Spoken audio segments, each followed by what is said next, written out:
and I've got a message from the road. Today I want to talk about what a goal line is. And that goal line, we just had I had a client call this morning, a client I've had for many years, and we were talking about football game. I guess I don't follow that sport, either in the U.S. or Canada, except very peripherally, but I understand that the national championship college collegiate championship was the other day in the U.S.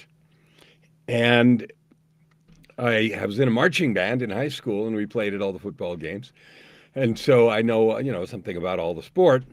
And there's a goal line. There's a goal line down at the end, and then there's the end zone, and there's all kinds of rules about getting up and down the field in order to do it successfully and to cross the goal line and make a touchdown. So that language permeates a lot of other discussions. People talk about making touchdowns in other sports and in other areas of life. And today I want to talk about what is a goal line. Well, I think it's the University of Santa Monica Spiritual Psychology Program. And if I'm getting that wrong for someone who's attended that and I'm just out to lunch, then I apologize. But somebody describes life as a couple of lines, and there's more than one way to describe it. Uh, uh, Growing up and waking up, and one is the goal line and the soul line. So let's use that analogy. And the reason I want to use that phraseology is I want to talk about the goal line. And the goal line is what we do in life. Getting my driver's license when I was 16 was a goal line. Okay. Graduated from high school might be a goal line. Going to college might be a goal line. Getting a job is a goal line. Making a certain amount of money. The first time I made, when I was very young, $25,000 in a year, $2,000 a month, that was a huge amount at the time. And I would just strut it. I felt like I was really important. And I remember walking into a bank, getting a loan to get a house or something, and I proudly put down that I make 25,000, and they were suitably impressed. And it was more than a number of people in that clerks or something made. I think it seemed that way. But anyway, that was a goal line. That might be a goal line, might be a certain weight. There was a time in my 30s when I weighed 80, 85 or so pounds more than I needed, and I set a goal. I set a goal line, and I actually got past it. I got to 90. I lost 90 pounds. And so that goal line was something that I achieved. Now, we just passed the calendar, or at least the Julian calendar, New Year a little bit ago. My year starts October the 14th.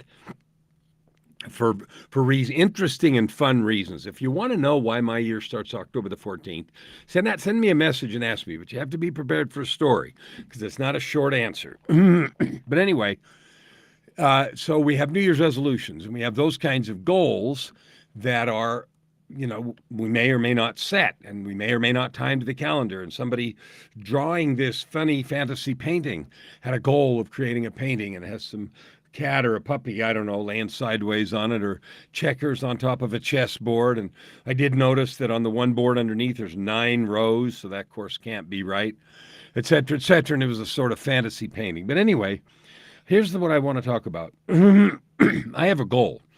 My goal, my objective, my commitment, bulletproof life and death, is 50 million people from October 14 to October 14. And I'm coming up on the close of my first quarter in 3 days. So I'll give you a first quarterly report in a few days about how that project is going and all the things that are happening. Today, I want to talk about what your goal lines are. So what are your near-term goals, objectives, things you want to get done? It can be anything from paint the house, paint a room. It can be getting finished with a degree you're learning or a skill you want to learn. I just had a client call a little bit ago, and I had a client talking a little bit about creating a hobby and about a hobby he'd had earlier in his life, baseball cards. And I knew some friends in high school that were collecting different kinds of sporting cards, and they're really popular. I had another friend that collected magic cards, and I guess there's a game called Magic, and I don't know how to play it, but one of my sons did and got quite good at it and went to tournaments, and we went different places searching for different kinds of magic cards. And so there's a thing around that. So a goal there would be to accumulate a certain number of cards. And that might be true for baseball cards or football cards. What are your goals? If you don't have any, it's okay. You can, one choice is to live life each day just as it comes. Depending on how that goes, it may be a problem for paying rent or, maintaining stability in life, or that may be all handled for you. One of the goals that I had earlier in life was to learn some of the Chopin etudes on the piano. Opus 10 and Opus 24 or 25, I think, but particularly the Opus 10 etudes on the piano. Now, those are very difficult, and they are sort of cutting your teeth for a serious classical pianist. You have to be able to play many or all of those etudes, and I never learned all of them, but I did learn some of them, and I learned some of them at blistering speeds and very well, and felt really accomplished because I could do that. The Revolutionary Etude and some of the others, I learned to do those, and they're difficult, and it was a big accomplishment. So, like earning a certain amount of money the first time I did, or being able to play certain of the Chopin etudes. What are your goals? And now, and I don't care what they are, but I want you to answer this question about them. Why do they matter to you? Why do they matter to you? When I had the goal about the song, the piano, it mattered to me because, to me, it meant I'd arrived at a certain level of excellence in terms of technical facility and fingering and speed and that sort of thing on the piano. It didn't mean I made any money or that anybody in the piano world knew who I was, because that wasn't true. But it meant that I learned how to do that. Now, I have another goal right now that's also related to music, and it doesn't have anything to do with Chopin. It has to do with some skill in the studio. And I started working in the recording studio, my own recording studio, in 1980, I guess 1980. 1980 would have been the right year. So 40-something years ago, I started creating music. And then the best I could do was buy a 4-track, a TAC 4-track recorder, and do a lot of track bouncing and make music that way. And I did some of that. Today, and then I've been working in studios off and on for 40 years. And I've learned a lot, studied a lot, read a lot of books, listened to a lot of instruction, got some CDs from some heavyweight instructors in the studio for mixing and mastering. But I have a goal right now this year of taking a very specific course by a high-end mastering engineer, mixing and mastering engineer that's in Germany. And I saw the opportunity the other day, just before Christmas, to do that. So that's a goal that I have. So here's what I want to, here's why I'm waxing poetic about this. I don't know what your goals are, but you do. And here's the question. Why do you want them? How bad do you want them? And what are you willing to do to get there? So for each goal, now some people talk about setting SMART goals, specific, measurable, achievable, realistic, and time-bound. That's one framework to help you understand whether or not your goal is real and whether it's doable and so forth. There are more pieces to it than just those 5 letters. There's your own motivation, and there's your willingness to make explicit time trades on your calendar, because your life is full as it is. And so if you're going to do a new goal, you got to clean out some stuff and make specific time for it, because most goals that you really want are more than a few minutes. Maybe it's a few hours, maybe it's a few months. Like this course that I'm going to take, put on by this fellow in Germany, is months long, every week for many months, and they're going to get some very specific instruction.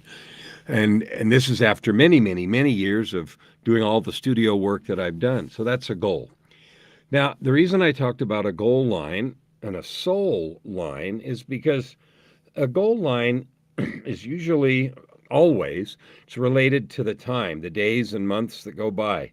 Today I have this much money, in a year I'll have this. Or if I'm starting a new multi-level marketing thing, I'm going to be here and I'll have a downline in a week or 2 weeks, and I'll be at a certain level in a month and 6 months, and they create incentives. and they're all linear with the passage of time. And sometimes we get confused and we talk about goals like they're hard or that there's problems. And here's the premise: there are no problems on the goal line.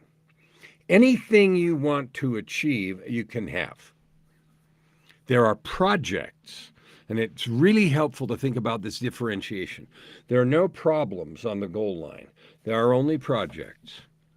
And the reason I say it like that is because making more money or getting a degree or losing weight, getting in shape, or learning a skill, or learning how to, the mixing course that I want to take, how to do any of those things is well understood. It's well documented. The process is clear. And that's true even if you're doing something new that's never been done, like I'm creating a new semiconductor process or a new nanometer. I read the other day that now the new phones, the iPhone 15 might be in the 3 nanometer range, which of course means faster processors, lower power consumption, et cetera, et cetera. And, you know, who knows when they'll get down to picometers and create things that way. And so those processes aren't known yet. But the way to discover them is known, the research that it takes, the experiments and the validation and so forth. Those things are well understood. And so there are no problems, there are projects. So any goal that you have, often we'll describe it weirdly. We'll say, well, I have a problem with discipline. I have a problem staying on an exercise regime. I have a problem making money. I have a problem holding on to money.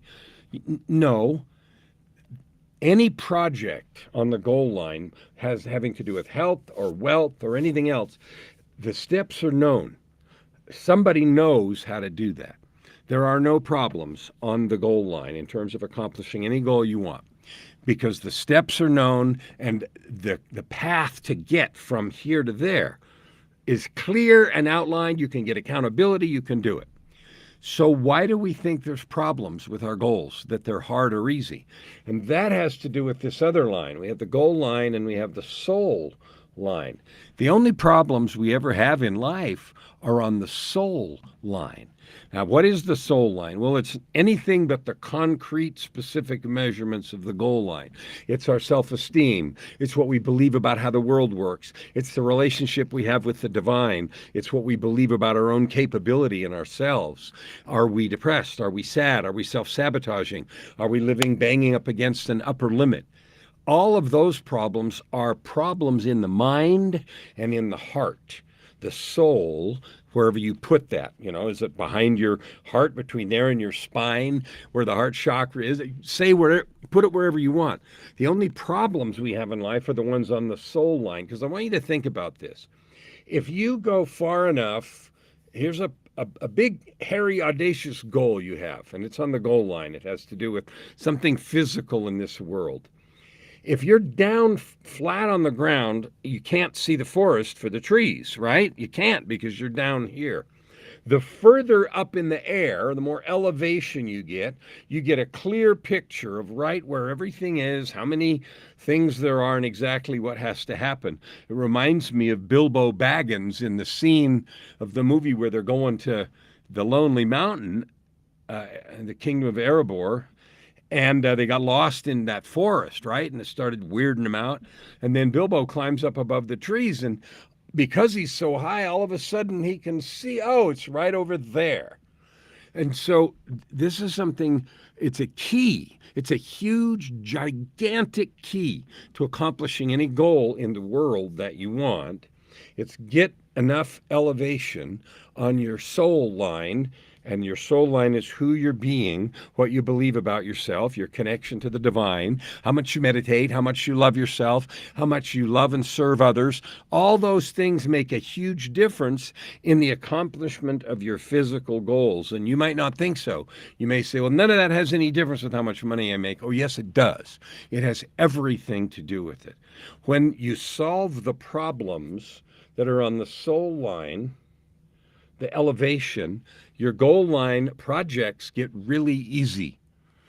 Now that's so important. I'm just gonna repeat it.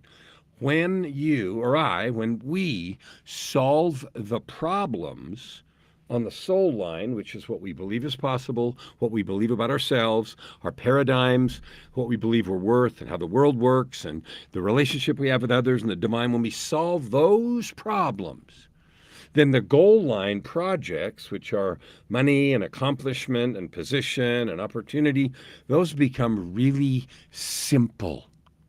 They're no longer hard. So that's why I say to people that I talk to, you can have anything you want. Are you willing to do the steps that are necessary to get there? That's all. There are no problems on the goal line. There are only projects. The only problems we have in life is on the soul line, because those inside of our heart about what we believe, they're intangible often.